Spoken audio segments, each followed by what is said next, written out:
Dominique Cadieux, les juges de ligne Jean-François Rioux et Éric Poirier. Voilà, c'est complet pendant que la première mise en jeu s'est retrouvée. Et le but! La première mise en jeu s'est retrouvée dans le territoire des Saguenayens. Et après 8 secondes de jeu seulement, Bécomo prend les devants 1-0. Alors, ça n'a pas tardé. J'ai à peine eu le temps de tourner la tête vers la gauche. C'est stoppé, mais partiellement par Payet. La rondelle qui est reçue par Bernier qui va se contenter de pousser la rondelle dans le coin de la patinoire. Un tir de Lavoie dans la mitaine de Fernandez et on n'ira pas plus loin.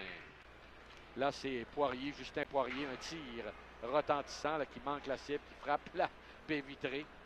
Un autre lancé, là, c'est Gagnon. Gagnon s'avance, tente de revenir et quel arrêt! Oh. Quel arrêt de Fernandez! Il y a peut-être 3 minutes de ça.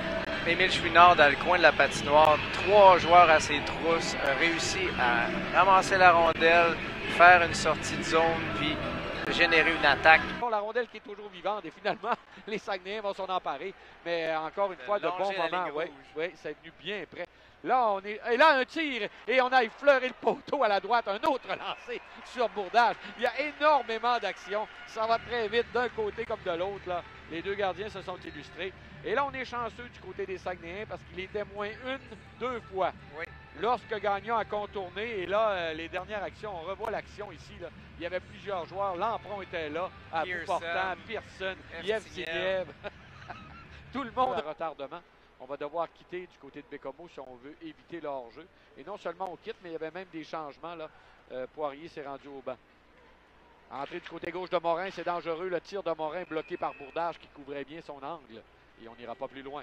Victoire avec cette longue remise vers Massé. Massé derrière lui. Là, on s'avance. Le tir, ça rate la cible. Les Saguenayens, c'est Desrosiers à sa droite à Massé. Le tir de Massé, ça va se rendre jusqu'au gardien Bourdage. Et on n'ira pas plus loin. 9 minutes 40. C'est Gagnon cette fois-là. Ça lui a fait mal. Pendant qu'on continue d'insister là en attaque du côté des Saguenayens en avantage numérique. Desruisseaux à sa gauche. Ça revient à Desruisseaux. Dans le cercle, le tir et le but. Bon lancer de Desruisseaux. Il y avait du trafic un petit peu devant Bourdage. Et l'avantage numérique là va profiter aux Saguenayens qui créent l'égalité dans cette rencontre. Un beau tir là de Desruisseaux qui touche la cible. C'est 1-1. La punition à Pearson, c'était... Les Saguenayens qui sont donc 1-2 en avantage numérique. Le Drakkar 0-2. Une autre attaque, le tir et le but. Ça s'est fait rapidement et c'est Emmanuel Vermette. Et pas longtemps là, après le but sur un 22e tir, on vient de toucher la cible. Alors un match qui bascule très rapidement. Là. 16 minutes 17 secondes. Alors 16 minutes 17 secondes, je regarde ça mon cher. Là, Armstrong et Dufort là, qui se donnent des coups, qui frappent leur bâton ensemble. Oui, des petits coups d'épée. On joue à l'escrime un petit peu. Passe à l'embouchure, un tir. Et le but.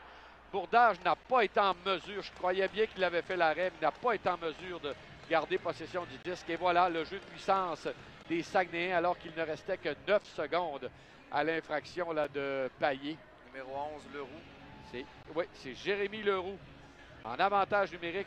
Deuxième but en avantage numérique ce soir. Le premier là, avait été marqué. C'est le premier but des Sags par Desruisseaux. Donc, l'indiscipline, là, même passée là, par-dessus la cage. Près du point d'appui. C'est le tir. Et le but!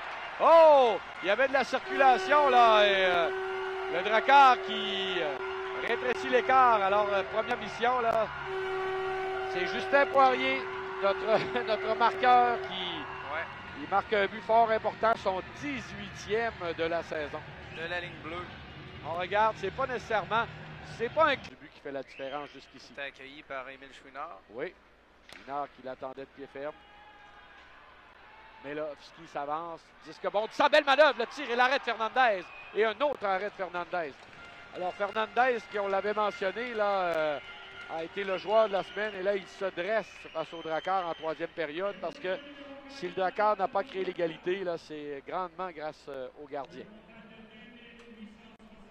Là, pour les Saguenayens. Pénalité qui se termine à l'instant. On est toujours en territoire.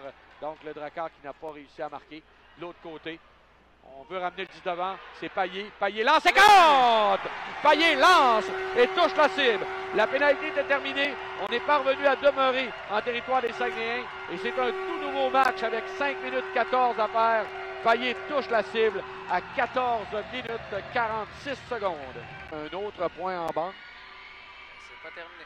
Fenenko. Ouais, non, il reste encore 2 minutes. Un tir le but! C'est pas terminé! Et Justin Poirier, encore une fois, un tir de très loin. Quelle précision! Et ça, écoute, ça partait du côté gauche sur la ligne bleue. Et Justin Poirier qui marque un deuxième but dans cette période. Et là, les gens sont en liesse. On le disait, la troisième période, c'est l'affaire du Drakkar. C'est jamais des Saguenayens. Donc, on peut, en gagnant cette mise en jeu, retarder davantage. Et le but! Dès la mise au jeu! Non seulement on retarde la sortie du gardien, il risque de ne pas y en avoir de sortie du gardien avec ce tir. Fort qui vient de marquer. Incroyable ce qui vient de se passer. Qui a gagné la mise au jeu. Et encore une fois,